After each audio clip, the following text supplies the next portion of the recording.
Novel Tenggelamnya Kapal Van der Wijk. Penulis, Hamka. Bab 1. Anak orang terbuang.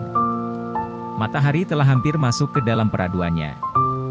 Dengan amat perlahan, menurutkan perintah dari alam gaib, ia berangsur turun ke dasar lautan yang tidak kelihatan ranah tanah dan tepinya. Cahaya merah telah mulai terbentang di ufuk barat, dan bayangannya tampak mengindahkan wajah lautan yang tenang tak berombak. Di sana-sini kelihatan layar perahu-perahu telah berkembang, putih dan lebar. Ke pantai kedengaran suara nyanyian, Iloho Gading, atau Sio Sayang, yang dinyanyikan oleh anak-anak perahu orang Mandar itu, diiringi oleh suara gesekan rebab dan kecapi. Nun, agak di tengah, di tepi pagaran Anggar kelihatan puncak dari sebuah kapal yang telah berpuluh tahun ditenggelamkan di sana. Dia seakan-akan penjaga yang teguh, seakan-akan stasiun dari setan dan hantu-hantu penghuni pulau laya-laya yang penuh dengan kegaiban. Konon itu kabarnya, kalau ada orang yang akan mati hanyut atau mati terbunuh, kedengaranlah pekik dan ribut-ribut tengah malam di dalam kapal yang telah rusak itu. Di waktu senja kota Mengkasar terasa kelihatan lebih hidup. Kepanasan dan kepayahan orang setelah lelah bekerja di siang hari, apabila telah sore terobati dengan menyaksikan matahari yang hendak terbenam dan mengecap hawa taut, lebih-lebih lagi bila suka pula pergi makan angin ke jembatan, yaitu panorama yang sengaja dijorokkan ke laut, di dekat Benteng Company. Di benteng itulah, kira-kira 90 tahun yang lalu Pangeran Diponegoro menghabiskan hari tuanya sebagai buangan politik.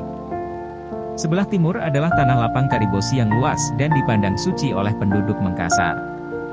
Menurut tahyul orang tua-tua, bila mana hari akan kiamat, Kara Engdata akan pulang kembali, di tanah lapang Karibosi akan tumbuh 7 batang beringin dan berdiri 7 buah istana, persemayaman 7 orang anak raja-raja, pengiring dari Kara Engdata. Jauh di darat kelihatan berdiri dengan teguhnya Gunung Lompo Batang dan bawah Karaeng yang hijau nampak dari jauh. Dari jembatan besi itu akan kelihatanlah perkawinan keindahan alam dengan teknik manusia.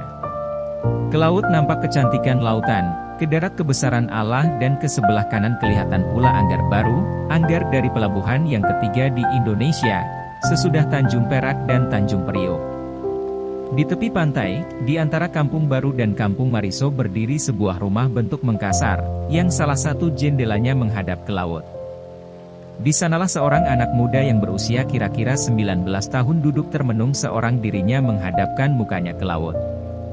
Meskipun matanya terpentang lebar, meskipun begitu asyik dia memperhatikan keindahan alam di lautan Mengkasar, rupanya pikirannya telah melayang jauh sekali, ke balik yang tak nampak di mata, dari lautan dunia pindah ke lautan hayal.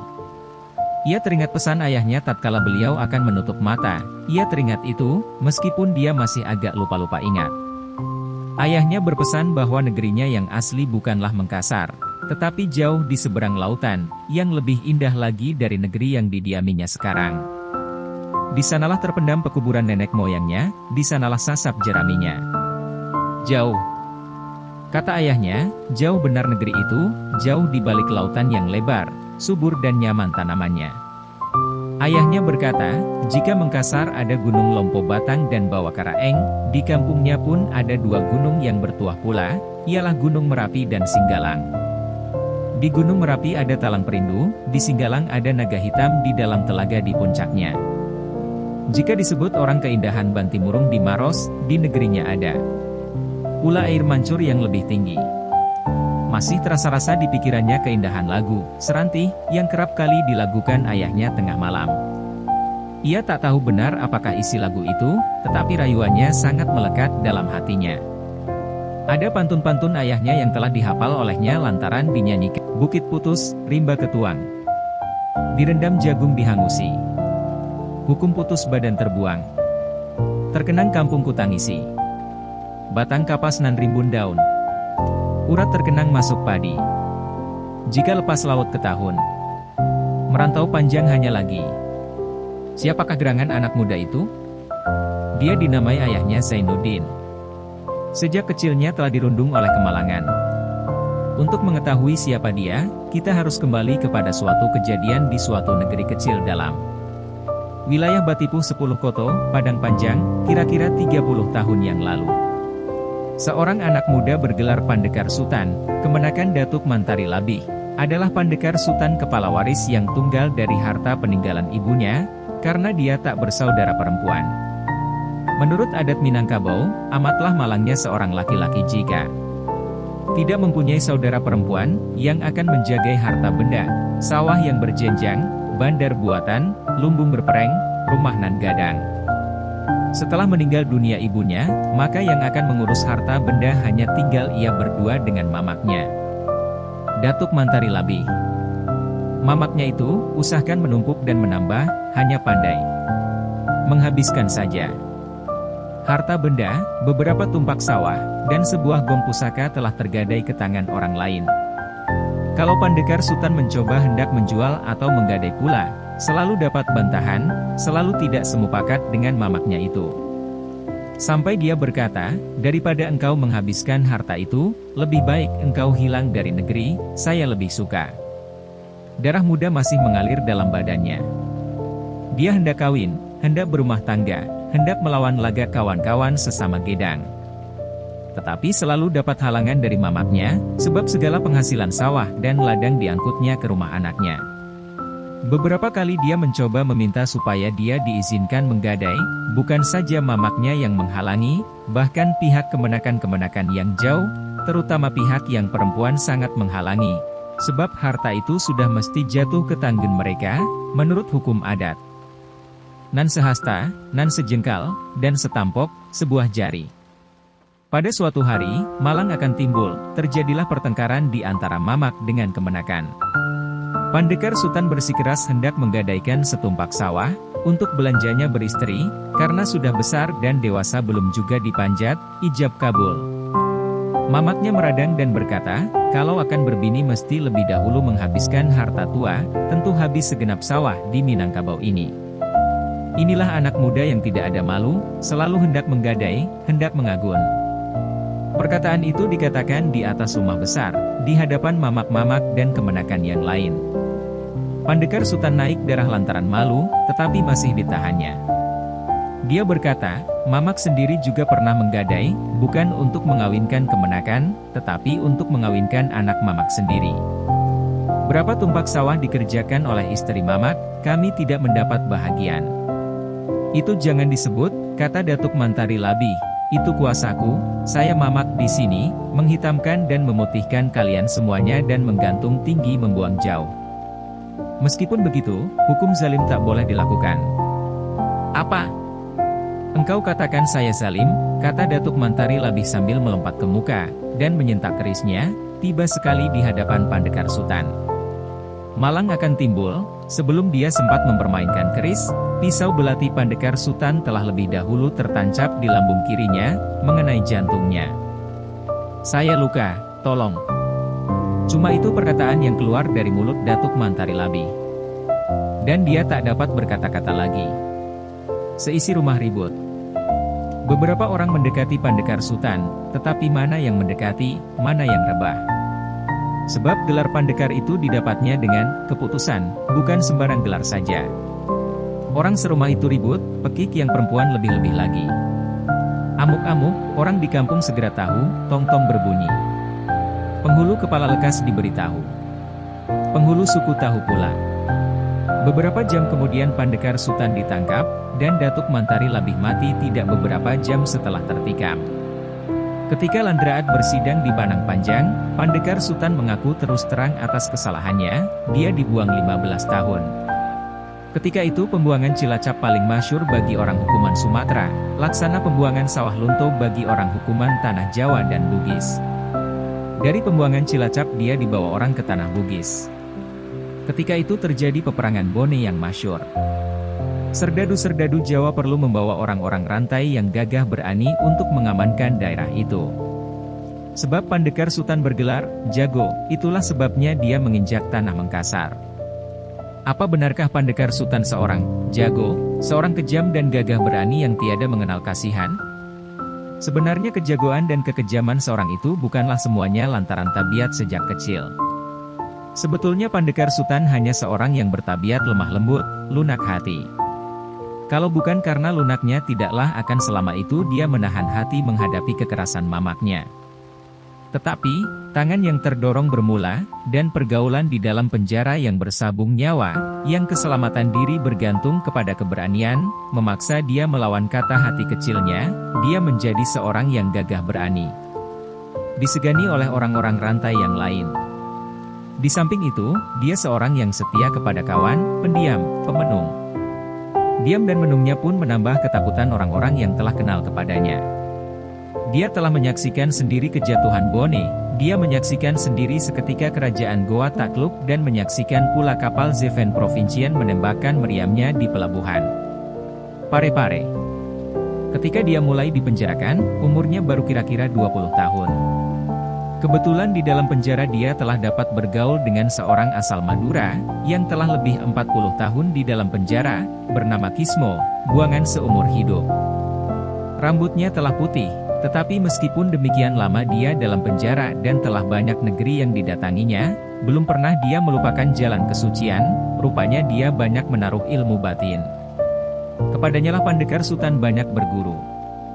Setelah dipotong 3 tahun, habislah hukuman dijalankannya seketika dia berada di Mengkasar. Kalau dia mau tentu dia akan dikirim ke Minangkabau, tanah tumpah darahnya.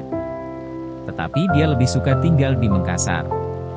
Meskipun hatinya amat ingin dan telah teragak hendak pulang, ditahannya, dilulurnya air matanya, biarlah negeri Padang, dihitamkan, buat selama-lamanya. Apa sebab demikian halnya? Saudara yang kandung tak ada, terutama saudara perempuan.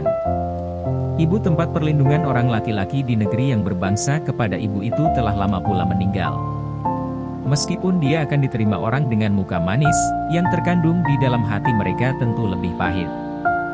Sebab dia tak beruang, kepulangannya menimbulkan cemburu hati keluarga-keluarga dalam persukuan. Kalau tidak Ranggas di Tanjung, Cumanak Ampayan Kain. Kalau tidak Mas di Kandung, Dunsanak Jadirang lain. Tidak, dia tidak hendak pulang, meskipun hatinya meratap teragak pulang. Bukan sedikit hari 12 tahun, entahlah gedang pohon kelapa yang ditanamkan di muka halaman ibu, entah telah bersisit keris. Dia mesti hilang, mesti larat karena kehilangannya seorang, belum sebagai kepecahan telur ayam sebuah bagi orang di kampung. Sebab itu tinggallah dia di Mengkasar beberapa tahun lamanya, bermacam-macam usaha telah dicarinya, untuk mencukupkan bekal hidup sesuap pagi sesuap petang. Dia tinggal menumpang di rumah seorang tua, keturunan bangsa Melayu yang mula-mula membawa agama Islam ke Mengkasar kan kira 400 tahun yang lalu. Budi pekerti Pandekar Sutan amat menarik hatinya, kelakuannya, keberaniannya, dan kadang-kadang pandai berdukun, semuanya menimbulkan sukanya. Sehingga akhirnya dia diambil menjadi menantu, dikawinkan dengan anaknya yang masih perawan, Daeng Habibah. 3 dan 4 tahun dia bergaul dengan istri yang setia itu, dia beroleh seorang anak laki-laki, anak tunggal, itulah dia, Zainuddin, yang di rumah bentuk Mengkasar, di jendela yang menghadap ke laut di kampung baru yang dikisahkan pada permulaan cerita ini. Bab 2. Yatim Piatu. Terangkanlah, Mak, terangkanlah kembali riwayat lama itu, sangat inginku hendak mendengarnya, ujar Zainuddin kepada Mak Base, orang tua yang telah bertahun-tahun mengasuhnya itu. Meskipun sudah berulang-ulang dia menceritakan hal yang lama-lama itu kepada Zainuddin, dia belum juga puas. Tetapi kepuasannya kelihatan bila mana dia duduk menghadapi tempat sirihnya, bercengkerama dengan Zainuddin menerangkan hal ihwal yang telah lama terjadi. Menerangkan cerita itulah rupanya kesukaan hatinya. Ketika itu engkau masih amat kecil, katanya memulai hikayatnya, engkau masih merangkak-rangkak di lantai dan saya duduk di kalang hulu ibumu memasukkan obat ke dalam mulutnya. Nafasnya sesak turun naik, dan hatinya rupanya sangat duka cita akan meninggalkan dunia yang fana ini. Ayahmu menangkupkan kepalanya ke bantal dekat tempat tidur ibumu. Saya sendiri berurai air mata, memikirkan bahwa engkau masih sangat kecil belum pantas menerima cobaan yang seberat itu, umurmu baru 9 bulan. Tiba-tiba ibumu menggamitkan tangannya kepadaku, aku pun mendekat. Kepalaku diraihnya dan dibisikannya ke telingaku, sebab suaranya telah lama hilang, berkata, "Mana Udin, Base?" "Ini dia, Daeng," ujarku, "lalu engkau kuambil." "Ah, Zainuddin, Engkau masih tertawa saja waktu itu, tak engkau ketahui bahwa ibumu akan berangkat meninggalkan engkau buat selamanya. Engkau tertawa dan melonjak-lonjak dalam pangkuanku. Aku bawa engkau ke mukanya. Maka dibarutnyalah seluruh badanmu dengan tangannya yang tinggal jangat pembalut tulang. Digamitnya pula ayahmu yang matanya telah balut itu pun mendekat pula. Dia berbisik ke telinga ayahmu, jaga Zainuddin, Daeng. Jangan engkau bersusah hati menempuh maut, Adinda. Tenang dan sabarlah. Zainuddin adalah tanggunganku. Asuh dia baik-baik, Daeng, jadikan manusia yang berguna. Lanjutkan pelajarannya ke negeri datuk neneknya sendiri. 2 titik air mata yang panas mengalir di pipi ibumu, engkau ditengoknya juga tenang-tenang. Setelah air matanya diseka ayahmu, maka dia mengisyaratkan tangannya menyuruh membawa engkau agar jauh daripadanya, agar tenang hatinya menghadapi sekaratul maut. Tidak berapa saat kemudian, ibumu pun hilanglah, kembali ke alam baka, menemui Tuhannya, setelah berbulan-bulan berjuang menghadapi maut, karena enggan meninggalkan dunia sebab engkau masih kecil. Air mata Zainuddin menggelanggang mendengarkan hikayat itu, Mak Base meneruskan pula. Bingung sangat ayahmu sepeninggal ibumu.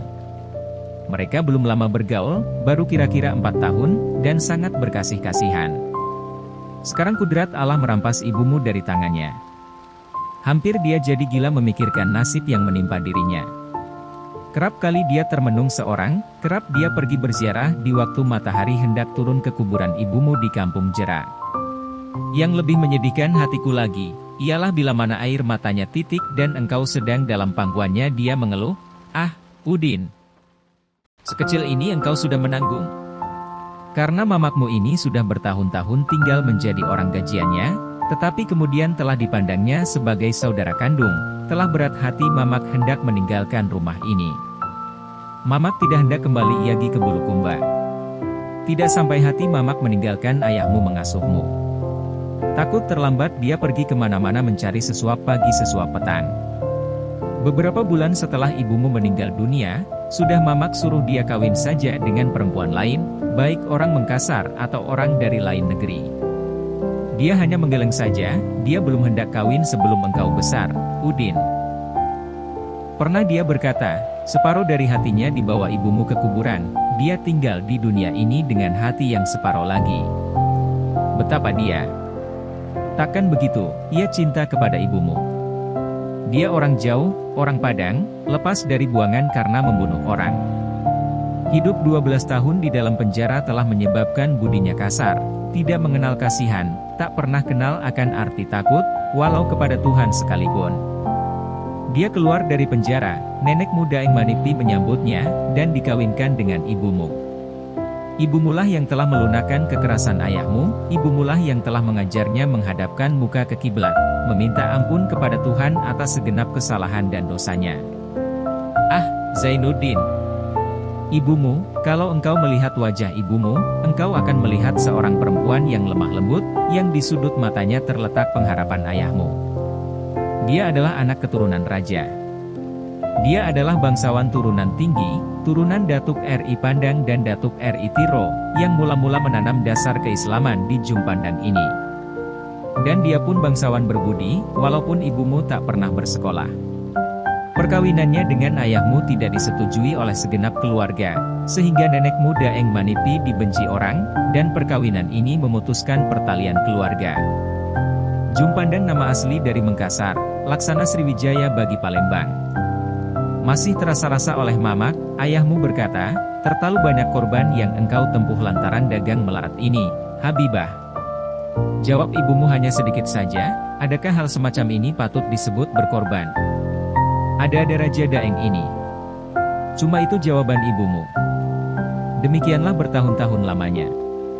Mamak masih tetap tinggal dalam rumah ini mengasuhmu, dan ayahmu berjalan kemana-mana, kadang-kadang menjadi guru pencak padang yang masyhur itu, kadang-kadang berdukun, dan paling akhir dia suka sekali mengajarkan ilmu agama.